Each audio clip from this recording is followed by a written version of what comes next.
उसको काफ़ी बच्चे गलत कर दिए। क्यों गलत कर दिए? क्योंकि यहाँ पर आप भी गलत करेंगे अगर आपने नहीं पढ़ा, क्योंकि फॉस्जीन ऐसे लिखा जाता है और ये लगभग समानता किससे दर्शा रहा है दोस्तों? फास्फोरिल क्लोराइड। ऐसा आपको जो है अगर आपने नहीं पढ़ा यही क्वेश्चन का यही आंसर आप टिक कर आएंगे, लेकिन ये दोस्तों गलत है। आंसर कौन सा है दोस्तों? हमारा कार्बोनिल क्लोराइड है। क्या है? कार्बोनिल क्लोराइड यहाँ पर राइट आंसर है। इसको अभी मजा आएगा ना भिड़ो। तो हेलो स्टूडेंट, स्वागत है आपका अपने यूट्यूब चैनल गठीबन क्लासेस पर। तो दोस्तों रोज़ की तरह जो है हम आज जो है बहुत ही मोस्ट इंपॉर्टेंट क्वेश्चन कराने वाले हैं, जो कि आपकी परीक्षा की दृष्टि से ये मान के चलिए बहुत ही ज़्यादा इंपॉर्टेंट है। आप जो है क्वेश्चन का लेवल अभी देख कर जान जाएंगे कि क्वेश्चन जो है इस बार किस तरह से पूछे जा रहे हैं, और जितने भी पूछे गए थे, जितने भी पिछली परीक्षा में मतलब यहाँ पर जो 3 तारीख की परीक्षा में पूछे गए थे दोस्तों, उन सब का सॉल्व यहाँ पर मैंने रख दिया है। पूरे के पूरे 50 क्वेश्चन यहाँ पर जो आए थे सारे के सारे रख दिया है। और आपको बता दें आपकी जानकारी के लिए कि यहाँ पर हमारे 5 से 6 सूत्र सिर्फ आ गए थे केमिस्ट्री के। 5 से 6 सूत्र, यानी कि समझ सकते हैं लगभग 20 से 24 नंबर का सिर्फ सूत्र आ गया था। और ये बहुत ही ज़्यादा इंपॉर्टेंट है सूत्र दोस्तों, मैंने पहले ही बताया रखा था। तो दोस्तों यहाँ पर सूत्र जो है मैं लगभग यहाँ पर 10 से या फिर 15 तक जो है मैं यहाँ पर सूत्र कराऊंगा, और एक भी गारंटी लेता हूँ कि अलग से नहीं आएगा। अगर अलग से आ गया तो आप कमेंट में आकर कहिएगा। एक भी क्वेश्चन दोस्तों, एक भी जो सूत्र है अलग से नहीं आने दूंगा। जितने भी सूत्र आएंगे सारे के सारे आपको यहाँ आपको देखने को मिल जाएंगे। तो वीडियो के लास्ट तक बने रहिएगा, और वीडियो में जो है पूरा समझ में आ जाएगा वीडियो, इस बात की गारंटी लेता हूँ। तो शुरू करते हैं अपने सबसे पहले क्वेश्चन से। देखिए यहाँ पर कह रहा है कास्टिक पोटास का सूत्र। देखिए पहले हम फिजिक्स के टॉप 25 क्वेश्चन, फिर केमिस्ट्री, सॉरी यहाँ पर ये केमिस्ट्री का है दोस्तों, ये केमिस्ट्री का टॉप 25 क्वेश्चन है, और इसी के बाद हम क्या करेंगे? फिजिक्स के टॉप 25 क्वेश्चन करेंगे। देखिए यहाँ पर दिया है कास्टिक पोटास का सूत्र है। इसको इतना बच्चे इस बार गलत कराए क्योंकि दोस्तों यहाँ पर उन्होंने पढ़ा था, एक फार्मूला पढ़ा था पोटास एलम।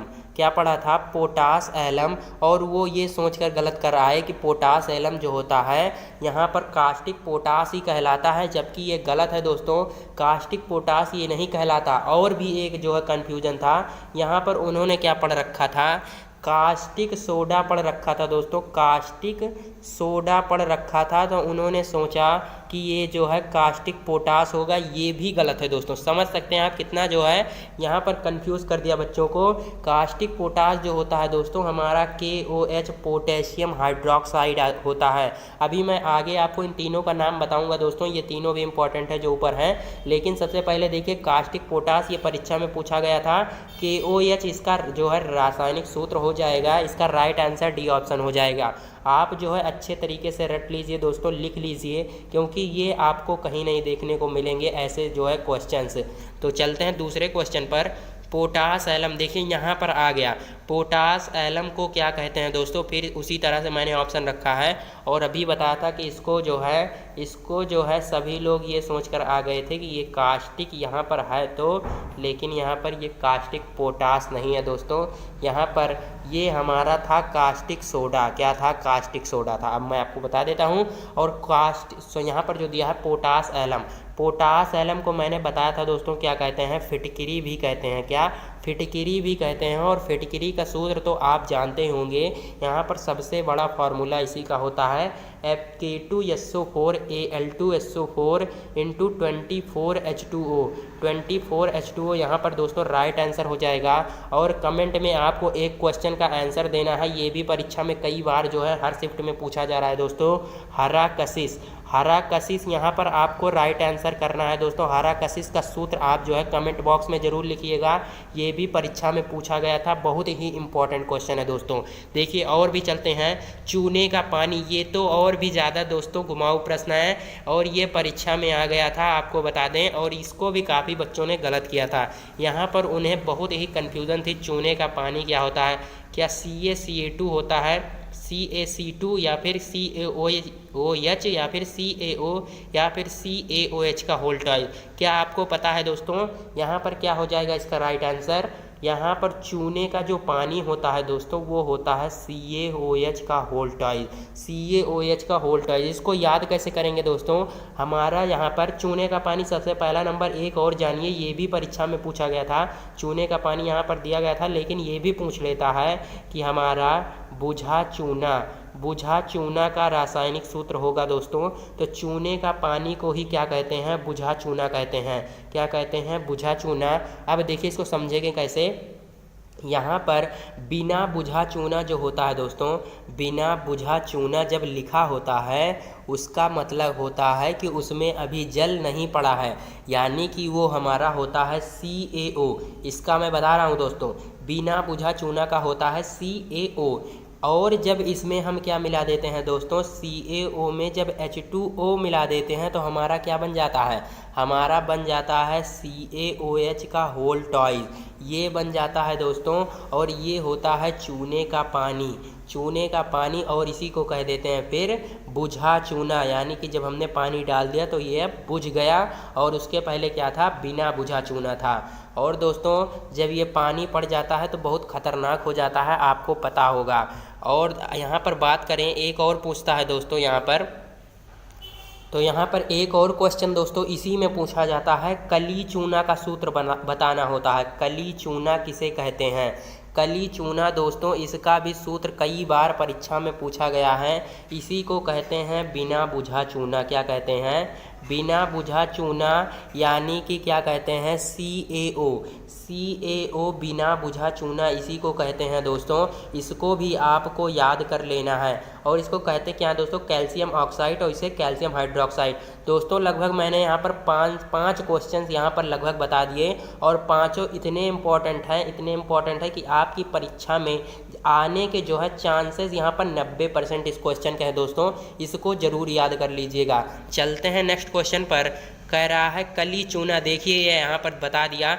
तो यहाँ पर हमारा कली चूना का सूत्र क्या होता है दोस्तों, CaO। क्या होता है, CaO। इसी को अभी बताया, इसको तो अब याद ही हो गया होगा। और दोस्तों इसका मन कहे आप स्क्रीनशॉट या फिर आप लिख लीजिए, क्योंकि ये आपको सिर्फ पॉलिटेक्निक में नहीं, आगे भी परीक्षाओं में बहुत ही काम आएंगे, क्योंकि सूत्र दोस्तों बहुत ही इंपॉर्टेंट होते हैं। चलते हैं नेक्स्ट क्वेश्चन पर। देखिए ये भी क्वेश्चन पूछा गया था दोस्तों, एक भी क्वेश्चन मैं अपने मन से नहीं बता रहा हूँ, जो आया था वही मैं यहाँ पर लिख रहा हूँ। बेकिंग सोडा का रासायनिक सूत्र, बेकिंग सोडा का मैं बता दूं दोस्तों, होता है NaHCO3। इसको मैंने बताया है वीडियो में, अगर आप वीडियो लगातार देख रहे हैं तो आपको पता होगा। बेकिंग सोडा का मैंने रासायनिक सूत्र बताया है, NaHCO3 होता है, इसको मैंने कई बार बताया है। राइट आंसर क्या हो जाएगा, ऑप्शन नंबर डी हो जाएगा। चलते हैं नेक्स्ट क्वेश्चन पर। नेक्स्ट क्वेश्चन क्या कह रहा है, मार्स गैस। इतना सरल क्वेश्चन आ गया था दोस्तों, इसको तो कोई नहीं छोड़ा होगा मार्स गैस को, क्योंकि हमें पता है मार्स गैस को ही क्या कहते हैं, मेथेन गैस भी कहते हैं। क्या कहते हैं, मेथेन गैस। और इसको सभी बच्चों ने लगभग राइट ही कर दिया था। इसका राइट आंसर CH4 होता है। सभी बच्चों ने इस क्वेश्चन को सही कर दिया था, इसको आप भी सही कर लेंगे। चलते हैं नेक्स्ट क्वेश्चन पर। कह रहा है चिली सॉल्ट पीटर, ये भी परीक्षा में पूछ ही लिया गया था दोस्तों। Chile saltpetre, saltpetre यहाँ पर क्या है दोस्तों, चिली सॉल्ट पीटर NaNO3 है। इतना आपको याद रखना है, KNO3 नहीं याद करना है आपको, यहाँ पर NaNO3। अगर आपको दोस्तों इस तरह से नहीं याद हो रहा तो जो है इसकी ट्रिक अगर आप देखना चाहेंगे, सॉल्ट मतलब यहाँ दिया है दोस्तों, सॉल्ट मतलब क्या होता है, नमक होता है। और नमक का रासायनिक सूत्र क्या होता है दोस्तों, NaCl। यानी कि साल्ट में क्या होगा, नमक, और नमक में होगा Na यानी कि सोडियम, तो सोडियम हमारा NaNO3 हो जाएगा दोस्तों। आशा करता हूँ ट्रिक आपको समझ में आ गई होगी, और आपको इसी तरह से याद कर लेना है। राइट आंसर क्या हो जाएगा, NaNO3। चलते हैं नेक्स्ट क्वेश्चन पर। प्रोड्यूसर गैस का सूत्र दोस्तों, ये आया था परीक्षा में, प्रोड्यूसर गैस का सूत्र। और इसका राइट आंसर कितनी बार बताया है दोस्तों, इसका राइट आंसर होता है हमारा CO+N2, CO+N2 होता है दोस्तों। और बात करें, मैंने बताया था, इसको भी आपको याद कर लेना है, भाप अंगार गैस। देखिए ये दोनों अगर आप पढ़ेंगे तो आपको सूत्र थोड़ा अलग लगेगा, कि यहाँ पर प्रोड्यूसर है तो N2 आ रहा है, जबकि इसमें भाप अंगार है तो इसमें N आना चाहिए, N2 थोड़ा लग रहा है इसी के हिसाब से क्वेश्चन से कि इसमें N2 आना चाहिए दोस्तों, लेकिन ये साफ साफ गलत बता रहे हैं। इस भाप अंगार गैस जो होता है वो हमारा CO+H2 होता है, जिसी को क्या कहते हैं, जिसको वाटर गैस भी कहते हैं दोस्तों, वाटर गैस। वाटर गैस भी इसी को कहते हैं दोस्तों। मैं आपको यहाँ पर 50 से लगभग ज़्यादा ही क्वेश्चन आपको इस तरह से बता दूंगा कि एक भी क्वेश्चन अलग से नहीं पूछा पूछा जाएगा दोस्तों। आप सिर्फ ये वीडियो सही से देख लीजिए बस। प्रोड्यूसर गैस का सूत्र CO+N2, भाप, अंगार गैस और वाटर गैस का फॉर्मूला एक ही होता है दोस्तों, और इसका जो सूत्र होता है CO+H2 होता है। आशा करता हूँ आपको याद हो गया होगा। चलते हैं नेक्स्ट क्वेश्चन पर।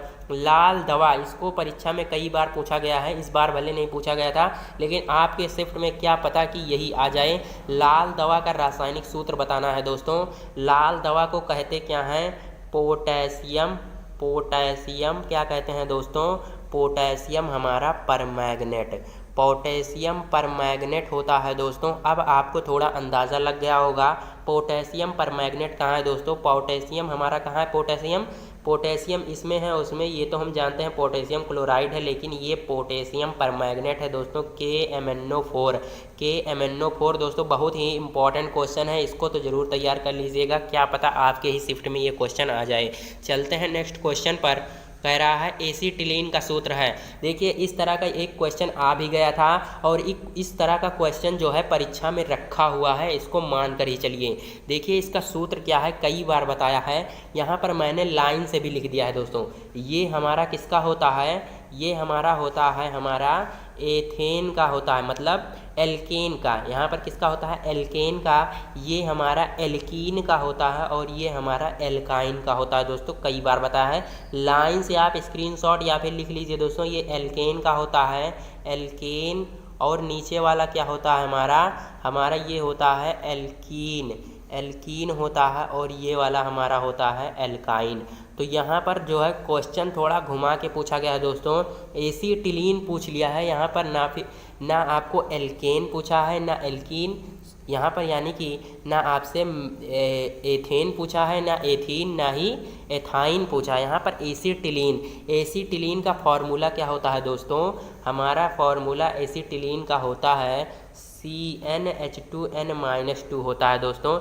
CnH2n-2 यहाँ पर राइट आंसर हो जाएगा दोस्तों, इसको आपको याद कर लेना है, बहुत ही इंपॉर्टेंट फार्मूला है। चलते हैं नेक्स्ट क्वेश्चन पर। नेक्स्ट क्वेश्चन कह रहा है भारी जल का सूत्र। ये भी परीक्षा में आ गया था दोस्तों, इतना आसान क्वेश्चन आ गया था, और इसको कई बार बताया गया है, यानी कि जितना मैंने जब तक पढ़ाया दोस्तों, बहुत ही क्वेश्चन यहाँ पर सारे के सारे लगभग फंस ही गए थे। भारी जल का सूत्र से पूछा है दोस्तों, इसको बताया है D2O। जो पुराने बच्चे होंगे सब जानते होंगे, इसको कई बार बताया है, और ये परीक्षा में आया भी था D2O। इतना आसान प्रश्न दोस्तों। और अब बात करें इसकी दोस्तों, ये हमारा क्या होता है? हाइड्रोजन परऑक्साइड होता है। क्या?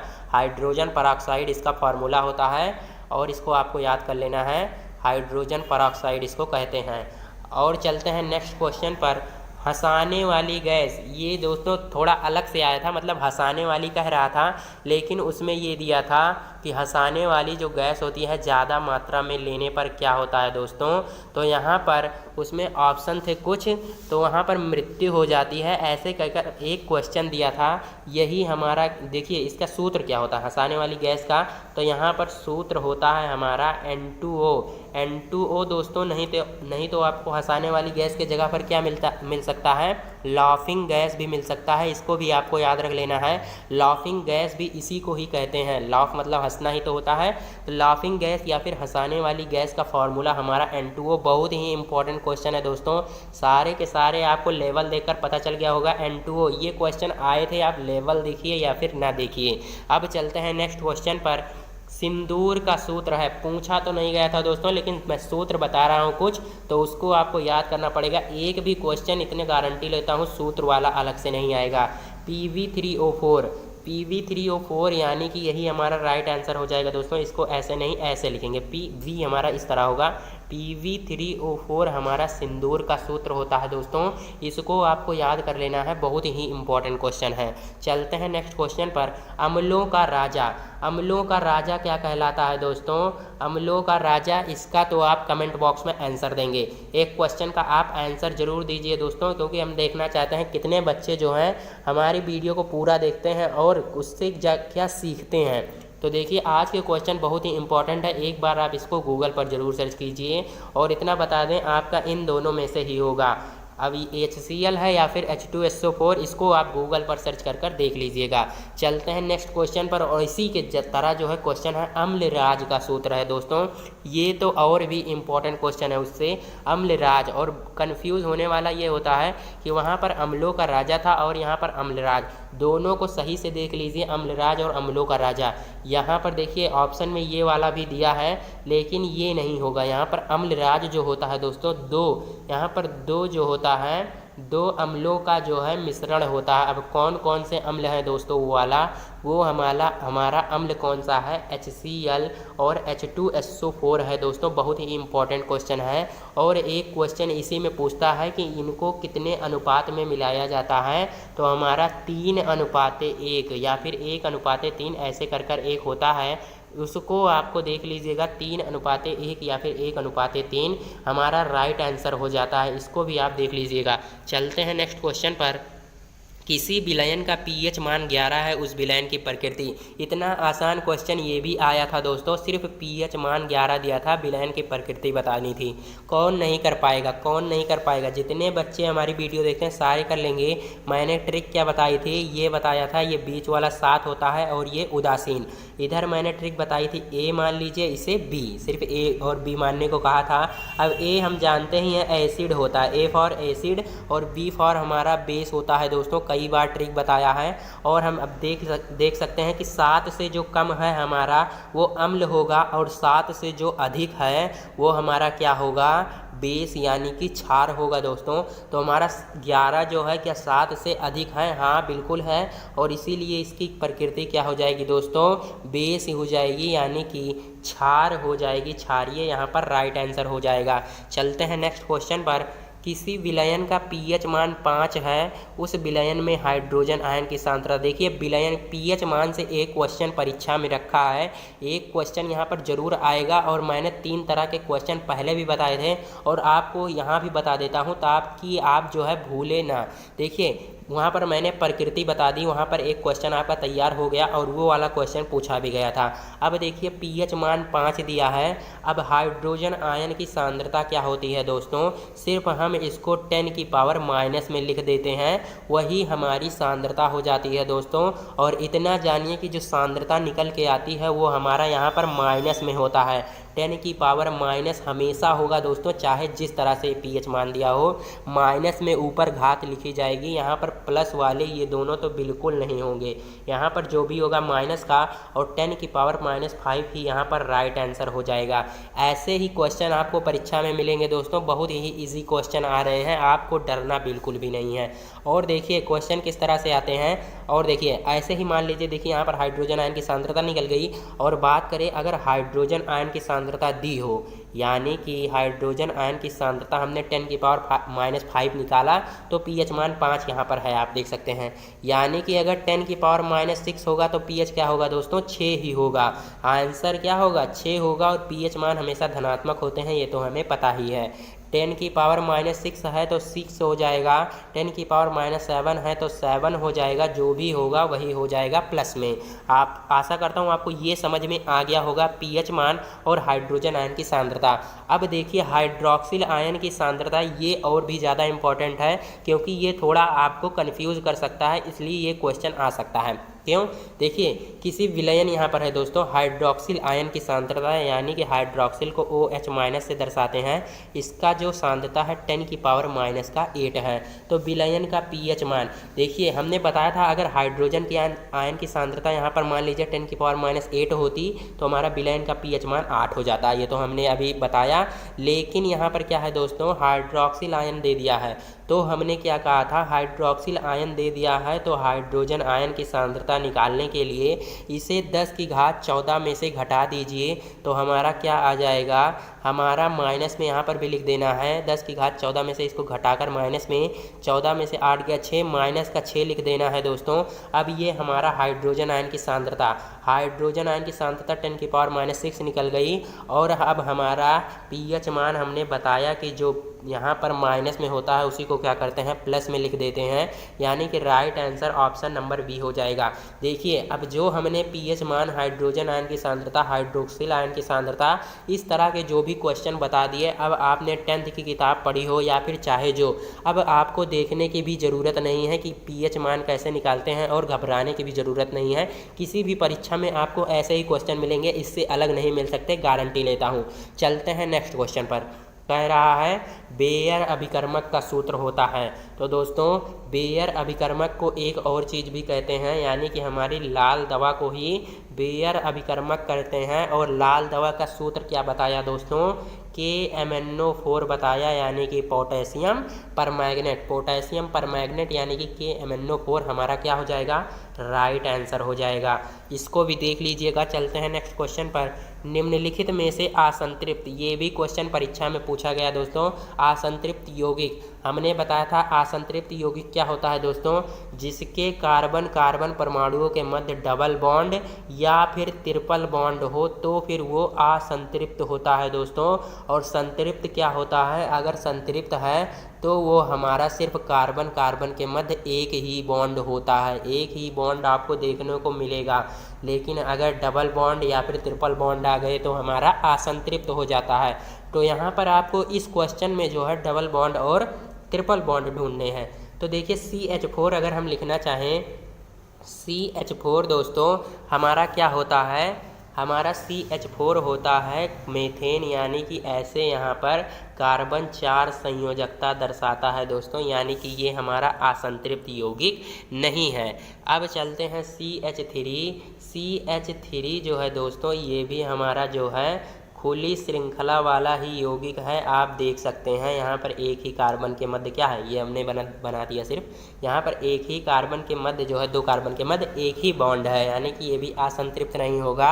यहाँ पर असंतृप्त क्या होगा दोस्तों, हमारा C2H6 भी है दोस्तों, C2H4 भी है, सिर्फ यहाँ पर थोड़ा गलत लिख गया है। देखिए C2 अगर H6 लिखना चाहेंगे तो यहाँ पर C2 हम ऐसे लिखेंगे और H6 हमारा ऐसे हो जाएगा। कैसे, ऐसे देख सकते हैं। अब हमें डबल बॉन्ड क्या है, मिल गया है, यानी कि C2H6 भी हो जाएगा। और C2H4 कैसे होगा, देखिए ऐसे डबल बॉन्ड और यहाँ पर 2 हाइड्रोजन जोड़ देंगे तो इसमें भी क्या हो जाएगा, हमारा H दोनों में हो जाएगा, यानी कि देखिए यहाँ पर 3 बॉन्ड हो जाएगा, 3 बॉन्ड हो जाएगा, यानी कि त्रिबंध भी हो गए, यानी कि 3 बंध पर क्या बताया दोस्तों, असंतृप्त यौगिक होगा। 3 बंध या फिर 2 बंध पर असंतृप्त यौगिक और 1 बंध पर हमारा संतृप्त यौगिक। अब चलते हैं दोस्तों नेक्स्ट क्वेश्चन पर। कह रहा है निम्न में से सामान्य नाम फॉस्जीन है, इसको जो है आपको बताना है। ये भी परीक्षा में पूछा गया था दोस्तों, हम आपको बार बार बता रहे हैं, जो क्वेश्चन आए थे सिर्फ उनको ही कह रहे हैं कि ये परीक्षा में आए थे और बिल्कुल आए भी हैं। आपको इसका राइट आंसर बताना है और ये हमारा फॉस्जीन ऐसे लिखा मिलेगा दोस्तों, फॉस्जीन, इसका आपको राइट आंसर बताना है। और इसको काफ़ी बच्चे गलत कर दिए। क्यों गलत कर दिए, क्योंकि यहाँ पर आप भी गलत करेंगे अगर आपने नहीं पढ़ा, क्योंकि फॉस्जीन ऐसे लिखा जाता है और ये लगभग समानता किससे दर्शा रहा है दोस्तों, फास्फोरिल क्लोराइड। ऐसा आपको जो है अगर आपने नहीं पढ़ा, यही क्वेश्चन का यही आंसर आप टिक कर आएंगे, लेकिन ये दोस्तों गलत है। आंसर कौन सा है दोस्तों, हमारा कार्बोनिल क्लोराइड है। क्या है, कार्बोनिल क्लोराइड यहाँ पर राइट आंसर है। इसको आपको ध्यान से करना है। फास्फोरिल क्लोराइड यहाँ पर गलत आंसर है। क्या है, ये वाला हमारा गलत है, कार्बोनिल क्लोराइड हमारा राइट आंसर हो जाएगा। चलते हैं नेक्स्ट क्वेश्चन पर। एथेनॉल से डाई एथिल ईथर का बनना किस अभिक्रिया पर आधारित है। ये क्वेश्चन नहीं आया था दोस्तों, लेकिन इम्पॉर्टेंट है। देखिए एथेनॉल से डाई एथिल ईथर का बनना हमारा कौन सी अभिक्रिया है दोस्तों, तो दोस्तों इसका राइट आंसर हो जाएगा निर्जलीकरण, यहाँ पर करेक्ट ऑप्शन हो जाएगा। इसको आपको टिक कर देना है, यही हमारा करेक्ट ऑप्शन है। चलते हैं नेक्स्ट क्वेश्चन पर। पेट्रोल की गुणवत्ता को निम्न में से किस संख्या द्वारा मापा जाता है। ये क्वेश्चन परीक्षा में पूछा गया था दोस्तों, और इसको बताया भी है कि पेट्रोल की गुणवत्ता को निम्न में से किस संख्या द्वारा मापा जाता है। ऑक्टेन संख्या यहाँ पर बताया था दोस्तों, राइट आंसर हो जाएगा। बिल्कुल यही क्वेश्चन आया था हूबहू, आपने अगर पढ़ा होगा तो आपको ये क्वेश्चन जरूर देखने को मिलेगा। चलते हैं नेक्स्ट क्वेश्चन पर। नाइट्रोजन धातु के साथ जो है यहाँ पर संयोग करके दोस्तों होगा, क्या बनाती है नाइट्रोजन धातु के साथ संयोग करके। तो दोस्तों हमारा क्या बनाती है नाइट्रोजन, नाइट्राइड बनाती है। क्या, नाइट्राइड यहाँ पर राइट आंसर हो जाएगा। चलते हैं नेक्स्ट क्वेश्चन पर। कह रहा है निम्न में से एथिल मरकैप्टन का सूत्र है। ये भी परीक्षा की दृष्टि से बहुत ही ज़्यादा महत्वपूर्ण है दोस्तों। एथिल मरकैप्टन का यहाँ पर सूत्र बताना है। तो यहाँ पर हमारा राइट आंसर क्या हो जाएगा, C2H5SH हमारा राइट आंसर हो जाएगा। C2H5SH हमारा यहाँ पर करेक्ट ऑप्शन हो जाएगा। इसको आपको टिक कर देना है, बहुत ही इंपॉर्टेंट क्वेश्चन ये भी है। चलते हैं नेक्स्ट क्वेश्चन पर। देखिए फिजिक्स के टॉप 25 क्वेश्चन करेंगे और यही पहला क्वेश्चन परीक्षा में पूछा गया था, इलेक्ट्रॉन पर आवेश होते हैं। इतना इजी क्वेश्चन पूछा गया था, लेकिन काफ़ी बच्चों ने इसको गलत भी किया था। क्यों गलत किया था, यहाँ पर उन्होंने प्लस का 1.6 × 10⁻⁻19 कूलाम लगा दिया था, जबकि यहाँ पर ऑप्शन में माइनस का भी है दोस्तों। तो माइनस वाला हमारा राइट आंसर होगा, ये वाला हमारा गलत हो जाएगा। देखिए यहाँ पर बी ऑप्शन हमारा राइट आंसर हो जाएगा। इसको ध्यान से करिएगा, नहीं आप भी गलत कर देंगे। और यहाँ पर सब पर दोस्तों माइनस है, इतना जान लीजिए। यहाँ पर हमारा माइनस है ना, जो है 19 पर ये हमारा माइनस है और राइट आंसर माइनस का 1.6 × 10⁻⁻19 कूलाम है। अब चलते हैं नेक्स्ट क्वेश्चन पर। इसी के बाद जो है परीक्षा में प्रश्न पूछ लिया गया था, प्रोटॉन पर आवेश होता है। तो प्रोटॉन पर अब दोस्तों जो आप सोच रहे थे वो राइट आंसर होगा, यानी कि प्रोटॉन पर प्लस का जो होता है 1.6 × 10⁻⁻19 कूलाम। देखिए यहाँ पर जो -19 रहेंगे दोनों में समान रहेंगे, सिर्फ यहाँ पर प्लस और माइनस चेंज होगा। इलेक्ट्रॉन पर आगे माइनस रहेगा और प्रोटॉन पर हमारा प्लस का जो है आगे रहेगा। और इसकी बात करें दोस्तों 3.2 × 10⁻⁻, यहाँ पर ये भी है। इस पर जो है जो कूलाम आवेश है ये कितने पर, मतलब किस पर होता है, तो ये हमारा अल्फा कण पर होता है दोस्तों। अल्फा कण पर हमारा 3.2 × 10⁻⁻19 कूलाम होता है। ये भी क्वेश्चन आपको तैयार कर लेना है। और देखिए पूछता है कि प्रोटॉन, जो अल्फा कण पर आवेश होता है वो प्रोटॉन का कितने गुना होता है, यानी कि प्रोटॉन पर हमारा प्लस का जो है 1.6 × 10⁻⁻19 कूलाम है और हमारा अल्फा कण पर 3.2 × 10⁻⁻19 कूलाम है। तो आपको बताना है कि ये इसका कितना गुना है दोस्तों। आपको साफ साफ दिख रहा है 2 गुना है, 2 गुना यही है, यानी कि जो अल्फा कण पर आवेश होगा वो प्रोटॉन के आवेश का 2 गुना होगा। इसका राइट आंसर ये भी परीक्षा में पूछा गया है कई बार। चलते हैं नेक्स्ट क्वेश्चन पर। देखिए विद्युत धारा कहलाती है, ये भी क्वेश्चन लेकिन इस तरह से नहीं पूछा गया था, उसमें कुछ और तरीके से पूछा गया था, लेकिन जिस तरह से याद है उस तरह से मैंने लिख दिया है। विद्युत धारा कहलाती है दोस्तों, तो वो हमारा क्या हो जाता है, आवेश प्रवाह की दर हमारी विद्युत धारा कहलाती है। यानी कि धारा बराबर हम जानते हैं Q/T, यानी कि Q हमारा क्या है, आवेश, और इसमें क्या है, आवेश प्रवाह की दर यानी कि Q/T I के बराबर होती है, यानी कि धारा के बराबर होती है आवेश प्रवाह की दर। यहाँ पर राइट आंसर हो जाएगा। आशा करता हूँ दोस्तों आपको क्वेश्चन जो है सारे के सारे समझ में आ रहे होंगे। चलते हैं नेक्स्ट क्वेश्चन पर। किरचॉफ का प्रथम नियम है। किरचॉफ का प्रथम नियम हमारा क्या है दोस्तों, हमारा किरचॉफ का प्रथम नियम, ये भी परीक्षा में पूछा गया था। और देखिए इसको याद भी कराया था कि किरचॉफ का जो प्रथम नियम है, अगर प्रथम आया तो ए से आपको याद रखना है, यानी कि AVSH यानी कि आवेश होता है दोस्तों। प्रथम कहेगा तो ए याद करना है, आवेश संरक्षण का नियम। प्रथम और द्वितीय में बिल्कुल भी कंफ्यूज नहीं होना है। आवेश संरक्षण का नियम यहाँ पर राइट आंसर हो जाएगा। और दोस्तों यहाँ पर ये ऊर्जा संरक्षण का नियम कौन सा होता है, किरचॉफ का द्वितीय नियम होता है। इसको भी आपको याद कर लेना है। चलते हैं नेक्स्ट क्वेश्चन पर। कूलाम प्रति सेकंड बराबर है। देखिए ये भी परीक्षा में कई बार पूछा गया प्रश्न है, कूलाम प्रति सेकंड, और बहुत ही इजी है। कैसे है, देखिए कूलाम प्रति सेकंड, कूलाम को हम Q से डिनोट करते हैं, प्रति यानी कि प्रति बटे लगा दिया, सेकंड हमारा T से डिनोट करते हैं। अभी क्या बताया दोस्तों, आवेश प्रवाह की दर क्या कहलाती है, विद्युत धारा, और विद्युत धारा का मात्रक क्या होता है, एम्पियर, यानी कि कूलाम प्रति सेकंड जो बराबर है एम्पियर के, हमारा राइट आंसर हो जाएगा। अगर आपको वीडियो में मज़ा आ रहा है दोस्तों, एक बार जो है सभी लोग इसे लाइक कर देंगे और शेयर भी कर देंगे दोस्तों के साथ, ताकि वो भी जो है इन सारे क्वेश्चन को अटेंड कर सके परीक्षा हॉल में। चलते हैं नेक्स्ट क्वेश्चन पर। यदि दो प्रतिरोधक R1 तथा R2 श्रेणी क्रम में जुड़े हों तो उनके तुल्यांकी प्रतिरोध यहाँ पर R बताना है, R का मान होगा।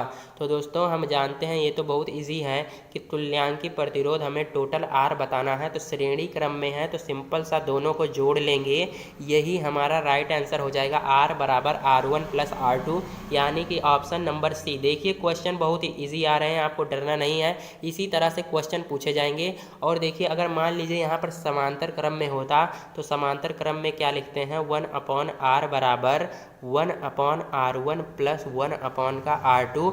आपको परीक्षा में जो आंसर कर देगा ऐसे देगा, R1 प्लस का R2 और अपॉन का R1 इंटू R2। ये वाला गलत है दोस्तों, क्योंकि अभी हमने 1/R बराबर इतना निकाला है। जब R बराबर यानी कि तुल्य, इसका तुल्यांकी प्रतिरोध ज्ञात करेंगे तो R1 into R2 upon R1 plus R2, इसको याद कर लेना है दोस्तों। ये भी काफ़ी ज़्यादा इंपॉर्टेंट है, इन दोनों को देखकर कंफ्यूज मत होइएगा।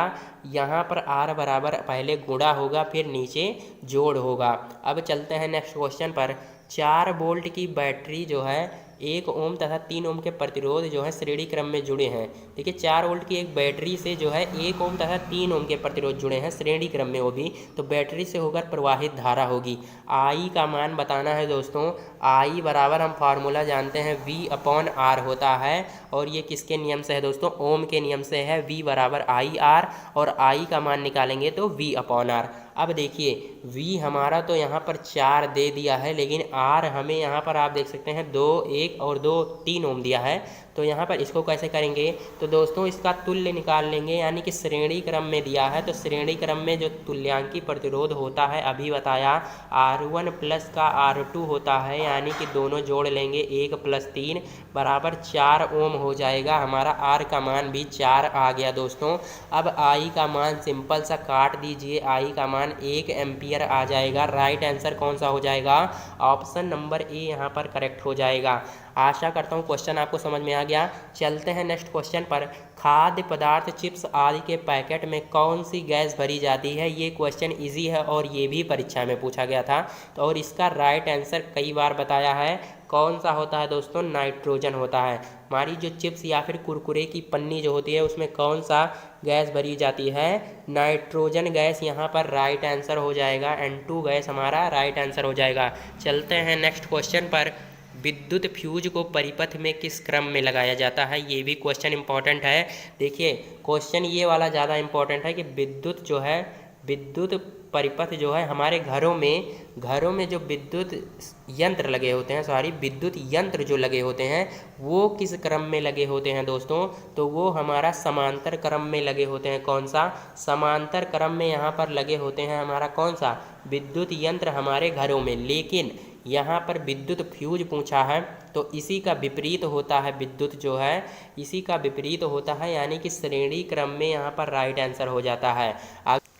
तो दोस्तों यहाँ पर 35 नंबर क्वेश्चन क्या कह रहा है, विद्युत ऊर्जा का मान होता है। ये भी बहुत इजी है, लेकिन आपको फार्मूला पता होना चाहिए। विद्युत ऊर्जा हमारा किसके बराबर होती है दोस्तों, किलोवाट घंटा जिसे कहते हैं, किलोवाट घंटा इसका मात्रक होता है, और इसी को ही क्या कहते हैं, यूनिटों की संख्या को ही विद्युत ऊर्जा कहते हैं। इसको मैंने क्वेश्चन कराते वक्त बताया था। अब सिंपल सा हमारा वाट किसका जो है मात्रक होता है दोस्तों, P यानी कि शक्ति का, और घंटा हमारा किसका मात्रक होता है, हमारा किसका होता है, सेकंड यानी कि घंटे का मात्रक होता है। तो P इंटू टी हो जाएगा। इतना हो गया दोस्तों। अब देखिए यहाँ पर P बराबर होता है VI के, ये तो हमने पढ़ा है, इंटू टी हो जाएगा। अब देखिए हमारा आंसर किस किस में आ रहा है, I, R और T में, यानी कि हमें V इसमें नहीं रखना है। तो V बराबर हम दोस्तों देखिए VI इंटू टी है ना, यहाँ पर VI इंटू टी है, तो V बराबर हम फार्मूला जानते हैं IR ओम के नियम से। V बराबर IR होता है, और हम I ऐसे लिख देंगे और T को भी ऐसे। अब I का गुणा कराएंगे तो I² RT हो जाएगा दोस्तों, यानी कि right answer option number A ही हो जाएगा। आशा करता हूँ ये क्वेश्चन भी आपको समझ में आ गया होगा। फार्मूला याद कर लीजिए, क्योंकि फार्मूला परीक्षा में बहुत बार पूछे गए हैं और पूछे भी जा रहे हैं। P बराबर हमने एक फार्मूला बताया VI के, और विद्युत ऊर्जा जो होती है दोस्तों किलोवाट घंटा के बराबर होती है, यानी कि विद्युत ऊर्जा या फिर यूनिटों की संख्या होती है वाट गुणे घंटा बटे 1000। इसका क्वेश्चन अभी पिछली वीडियो में बताया था कि यही आया था, एकदम ऐसे ही क्वेश्चन यहाँ पर नहीं रखा है। पिछली वाली वीडियो नहीं देखा तो देख लीजिए, उसमें मैंने बताया है कि किस तरह के क्वेश्चन आए थे। चलते हैं नेक्स्ट क्वेश्चन पर। सही संबंध है, सही संबंध यहाँ पर बताना है दोस्तों, अभी तुरंत बता दिया। अब इसको नहीं कर पाए तो आप समझ लीजिए यहाँ पर क्या है, अब क्या कहें। देखिए सही संबंध, वाट किसका मात्रक होता है दोस्तों, शक्ति का, और शक्ति बराबर अभी बताया V × I होता है। अब हमारा सॉल्व हो गया, फॉर्मूला पता है तो सॉल्व आराम से। शक्ति का मात्रक वाट, वोल्ट का मात्रक यानी कि विभवांतर का मात्रक हमारा वोल्ट, और धारा का मात्रक क्या होता है एम्पियर, धारा का मात्रक एम्पियर। वाट बराबर क्या हो जाएगा, वोल्ट गुणे एम्पियर। कहाँ है दोस्तों, ऑप्शन नंबर बी यहाँ पर राइट आंसर हो जाएगा। इस तरह के क्वेश्चन आपको आने चाहिए दोस्तों, बहुत इजी है। चलते हैं नेक्स्ट क्वेश्चन पर। कह रहा है 1 न्यूटन प्रति एम्पियर मीटर निम्न के बराबर है। ये क्वेश्चन भी पूछ लिया गया था, और देखिए इसका राइट आंसर भी आपको पता होना चाहिए। यहाँ पर दोस्तों पहला नंबर तो यहाँ पर हमारा जो भी है ये दोनों हमारा माइनस में है, समझ लीजिएगा। ये दोनों हमारा क्या है, माइनस में है। 10⁻⁴ गॉस और 10⁻² गॉस। अब आपको आंसर करना है किस में होता है, प्लस में या फिर माइनस में। तो दोस्तों हमारा 1 न्यूटन प्रति एम्पियर मीटर, सबसे पहला नंबर तो 1 टेस्ला के बराबर होता है। ये भी परीक्षा में पूछा जाता है 1 टेस्ला किसके बराबर है, लेकिन यहाँ पर 1 न्यूटन प्रति एम्पियर मीटर पूछा है, ये भी परीक्षा में पूछा जाता है। तो दोनों को आपको इस तरह से क्वेश्चन याद कर लेने हैं। अब आंसर की बात करें तो 1 टेस्ला हमारा बराबर होता है 10⁻⁴ गॉस के। क्या होता है, 10⁻⁴ गॉस, यानी कि हमारा टेस्ला यानी कि बड़ा होता है। आप समझ गए होंगे, टेस्ला हमारा बड़ा होता है। कैसे कैसे लोग रहते हैं यार यहाँ पर। चलते हैं नेक्स्ट क्वेश्चन पर। अब देखिए किसी मनुष्य के चश्मे की शक्ति +5 डायोप्टर। ये पहला नंबर आपको पता होना चाहिए, डायोप्टर किसका मात्रक है, ये भी परीक्षा में पूछा गया है कई बार। और शक्ति का मात्रक होता है डायोप्टर। यहाँ पर जो लेंस की शक्ति होती है दोस्तों, उसी को कहते हैं, उसके मात्रक क्या होता है डायोप्टर। और इसमें बताना है चश्मे की शक्ति +5 डायोप्टर है, उसे कौन सा दोष है। बहुत ईजी है, बहुत ही ज़्यादा ईजी। क्यों दोस्तों, क्योंकि देखिए यहाँ पर अगर दोस्तों यहाँ पर प्लस में है तो प्लस में दोस्तों कौन से लेंस में होता है, हमारा उत्तल लेंस में। कौन सा, उत्तल लेंस में होता है। और देखिए उत्तल लेंस में हमारा जो शक्ति निकल के आता है प्लस क्या होता है। और देखिए उत्तल लेंस प्लस हो गया तो उत्तल लेंस में यहाँ पर कौन सा दोष होता है। उत्तल लेंस के चश्मे का प्रयोग कौन से दोष को दूर करने में करते हैं दोस्तों। तो यहाँ पर उत्तल लेंस तो यहाँ पर कई बार फार्मूला बता दिया है, फिर से रिपीट करते हैं। दूना कॉन्सेप्ट होता है D फॉर दूर, U फॉर उत्तल, N फॉर नज़दीक, A फॉर अवतल। दूर दृष्टि दोष के लिए उत्तल लेंस, नज़दीक के लिए अवतल लेंस। तो यहाँ पर हमारा क्या था, दूर दृष्टि दोष था, तो हमारा उत्तल लेंस यहाँ पर मतलब उत्तल लेंस था, तो हमारा दूर दृष्टि दोष यहाँ पर क्या हो जाएगा, राइट आंसर हो जाएगा। क्या हो जाएगा, राइट आंसर। और देखिए ये चारों ऑप्शन बहुत ही इंपॉर्टेंट है। अब देखिए इंपॉर्टेंट क्यों है, अगर यहाँ पर -5 डायोप्टर होता तो निकट दृष्टि दोष, यानी कि वो कौन से लेंस का प्रयोग करता दोस्तों, अवतल लेंस का यहाँ पर प्रयोग करता, अगर माइनस का होता तो। एक क्वेश्चन ये तैयार हुआ। बात करते हैं जरा दूर दृष्टि दोष में। जरा दूर दृष्टि दोष में जो होता है दोस्तों, इसमें हमारा क्या हो जाता है, ना तो हमें पास की वस्तुएं स्पष्ट दिखाई देती हैं और ना ही दूर की वस्तु की, जो दूर की वस्तुएं हैं वो भी स्पष्ट दिखाई देती हैं, यानी कि दोनों वस्तुएं हमें स्पष्ट नहीं दिखाई देती। और ये होता है हमारी उम्र बढ़ने के साथ साथ। जो इसका जो मेन क्वेश्चन है दोस्तों जरा दूर दृष्टि दोष का, इसका पूछता है कि इसको दूर करने के लिए किस लेंस का प्रयोग करते हैं दोस्तों। तो वो हमारा होता है उत्तल लेंस और अवतल लेंस दोनों होता है। उसे उत्तल लेंस और अवतल लेंस ना कहकर दोस्तों हम द्विफोकसी लेंस भी ऑप्शन में दिया रहता है। ये और भी इम्पॉर्टेंट है दोस्तों, द्विफोकसी लेंस, इसे ही जरा दूर दृष्टि दोष को दूर करने में करते हैं। अब बात करें वर्णांधता का एक क्वेश्चन। वर्णांधता किसे होता है दोस्तों, वर्णांधता तब होता है जब हमें रंगों को भेदने में दिक्कत होने लगती है। रंगों को हम जो है समझ नहीं पाते कौन सा रंग यहाँ पर है, यानी कि आपको लाल रंग कभी काला रंग दिखाई देगा तो कभी नीला रंग दिखाई देगा, आपको समझ में नहीं आएगा। यानी कि वर्णांधता में हमें रंग जो है स्पष्ट नहीं दिखाई देते। मैंने ट्रिक क्या बताई थी वर्णांधता पहचानने की। वर्ण मतलब क्या होता है दोस्तों, रंग ही तो होता है।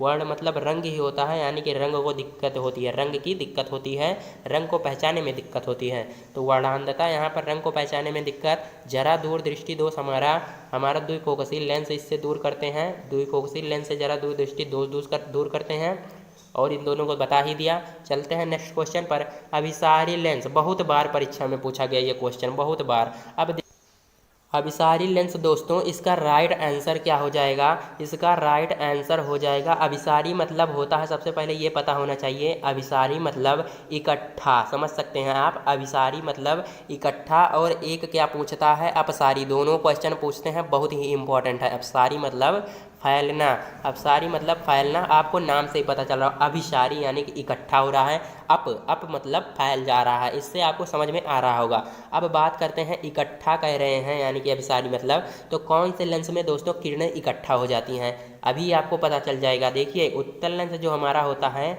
इससे किरणें कैसे चलती हैं, अगर समांतर ऐसे ऐसे चल रही हैं तो वो क्या करती हैं, इस पर जाकर मिल जाती हैं, ये आपको पता होगा, यानी कि इकट्ठा हो गई, हमारी फोकस पर क्या हुई, इकट्ठा हो गई, यानी कि इकट्ठा हुई। तो हमारा ये कौन सा लेंस है, हमारा उत्तल लेंस है दोस्तों। राइट आंसर ऑप्शन नंबर ए हो जाएगा। अपसारी की बात करें दोस्तों, अपसारी हमारा अवतल होता है, कैसे होता है, इसमें जब प्रकाश की किरणें प्रवेश करती हैं दोस्तों, तो ये इधर को भगती है, कोई इधर को, कोई इधर को, किसी का ठिकाना नहीं होता, सब इधर उधर भाग चलती हैं।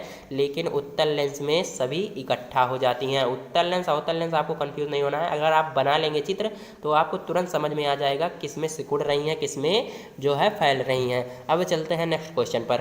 कह रहा है समतल दर्पण का आवर्धन, ये क्वेश्चन आया था दोस्तों, आपको यहाँ पर देख सकते हैं कितना आसान क्वेश्चन, और इसकी ट्रिक तो वो ढांसू ट्रिक बताई थी, आपको कभी भूलेंगी नहीं।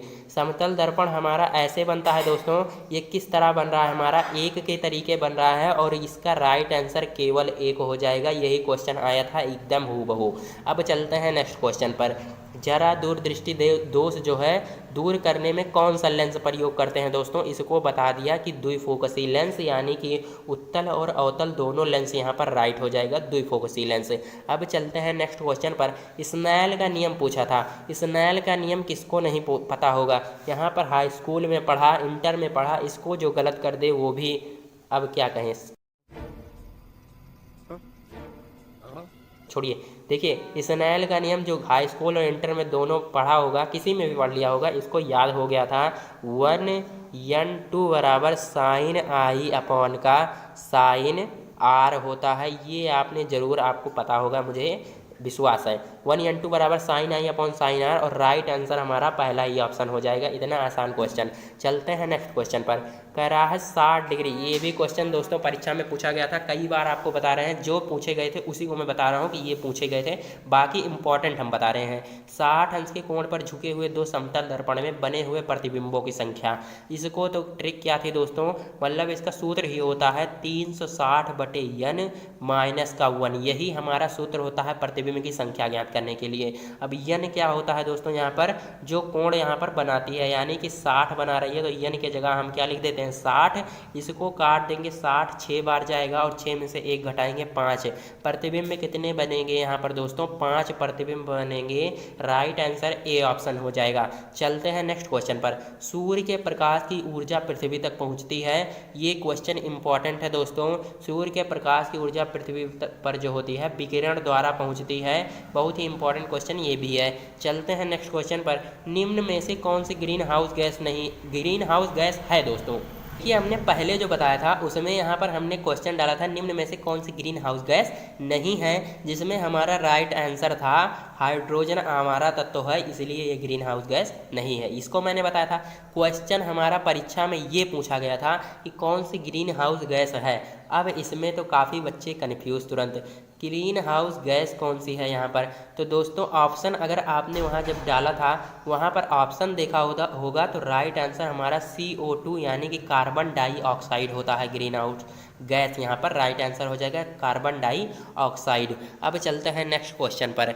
नेक्स्ट क्वेश्चन हमारा क्या कह रहा है, यदि किसी पिंड की गतिज ऊर्जा में द्रव्यमान आधा कर दिया जाए तथा वेग 2 गुना कर दिया जाए तो पिंड की नई गतिज ऊर्जा। ये क्वेश्चन भी आया था, जो आया था वो बता रहा हूँ। पिंड की गतिज ऊर्जा में द्रव्यमान आधा कर दिया जाए। पहले देखिए, पहले हमारा क्या था, के बराबर था हाफ mv² था दोस्तों।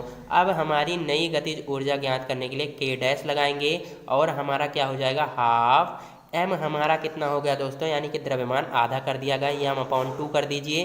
v हमारा क्या कर दिया गया, 2 गुना कर दिया गया, यानी कि 2v का स्क्वायर हो जाएगा। अब इसी को सॉल्व करना है।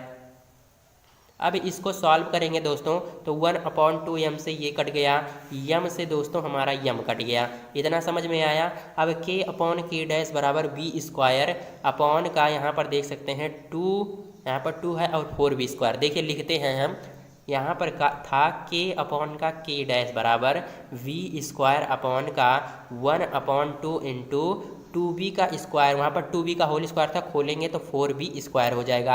अब देखिए b² से b² कटा, 2 से हमारा 2 यहाँ पर चला जाएगा भाग में, 2 दूना 4। अब हमारा k/k डैश बराबर क्या हो गया, k/k डैश बराबर 1/2।